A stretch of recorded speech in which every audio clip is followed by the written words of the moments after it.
a smile on kids' face and brought a little magic to the world. So, you know, the world of toys is really just open to any possibility. So, so I started 7 years ago with this product right here. It's called the Doodle Track car, and you guys might have done, you know, stuff like this in your robotics classes. I think right here there's a car that follows whatever you draw, a marker, or a crayon.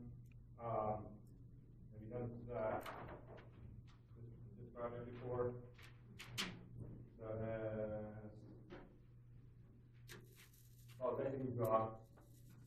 You guys done that before in your robotics classes or with Lego drawing storms or anything like that? Yep. It's got sensors in it. And so we licensed this technology. We didn't invent it. It's been around for a while, and engineering students have been doing all kinds of projects with this for a while as well. But what we did is we took this concept, and when we brought it out, we created a website where kids can drag and drop their own tracks, so that there's a lot, you know, another aspect to it, a technology aspect to it. They can go online, and this is just a little piece of paper, but they can go online anywhere in the world and drag and drop 20 sheets and tape it across the house and make the car follow wherever, do all kinds of races and stuff like that, decorate it, make whatever they want. So that was kind of the extra aspect of bringing a little magic into their kids, and you know, whenever people see that, they're like, how does that work? So from there, we moved on, did a lot of stuff for boys, did some car products. We got into some flying toys. And then over the past year, this is the product that we developed because we started getting into flying products, which did great. And this is called Skytrix. We just launched it at Toy Fair last year. You kind of swing it around. It's kind of like a paper airplane on a tether. And it's got a bungee on it so you can let it go and do all kinds of tricks with it. And it's got the snapback on it too, where it pulls back. But the fun part of it is it's like a Frisbee tube. And you take this outside and just launch it up in the air.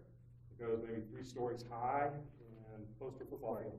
It just flies forever. So I launch it. Who wants to catch it? Over there, huh? Let's go for it. Catch it by the tether? We will, yeah. Yeah? Okay, ready? You just catch it by the tail. Ready? 1, 2, 3. Take it back. It's like other way, upside down. Outside, you do it that way. Now go over him. Yeah, the other way. There you go. Let it rip. Anybody. There you go. Nice shot. Hit the light now. So this is Skytrix. We just, like I said, we just launched this year. And we also worked with an inventor on this. And the inventor came up with the concept. You know, he was sitting around in camp one day. He was a camp counselor. And he was making paper airplanes. He was coming up with the best way to make a paper airplane. So he's making it out of paper. And all of a sudden he was sitting there looking on the floor. Some kids were making an arts and crafts project where they were, you know, playing with like balloon ribbon or something like that. He took a look at this, he took a look at this, and he said, let's put it together. And at first he put it together and just, it was a basic concept where kids could launch it around the room, like, you know, like this size. When he came to us, we saw, you know, this thing on a string with a bungee, and we said, not only would it be cool if it's, you know, made out of paper, but we can make it out of plastic. And we literally took Staples folders that you guys use and made the prototypes out of them in probably 1,000 different ways, and you know, trying the attachment points at different points until we got it just right. Actually, right here on campus too, quite a bit. So what we did is we added this bungee. We got the aerodynamics perfectly. We worked with some aerospace engineers as well to make sure that the lift would be just right. It got us to the point where we knew kids would want to not only be able to do tricks, but be able to launch and stuff as far as they possibly could, because that's what kids want to do. So we did that, and then we introduced a whole bunch of new styles. You know, we can print anything we want on it. So there's just a lot of different directions you can take with it as far as once you got the idea, once you got the product, how to perfect it to perform great, how you can come up with the right styles to be right on point with, you know, different demographics. If we're going for kids in college that might like something like tattoo, tribal art, versus, you know, little kids who might like, you know, stuff that's a little brighter, a little more geometric, and a little more abstract.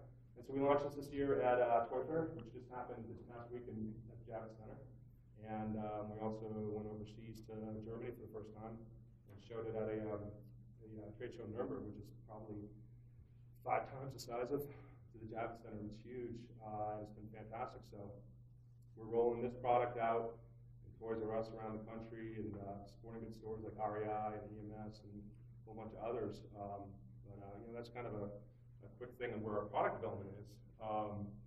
You know, so, you know, as a business though, you know, I don't know which direction I should take this, but that's basically it on how the product development works. You know, we work with a team of designers, we work with product developers, people who are in the industry for a while, we know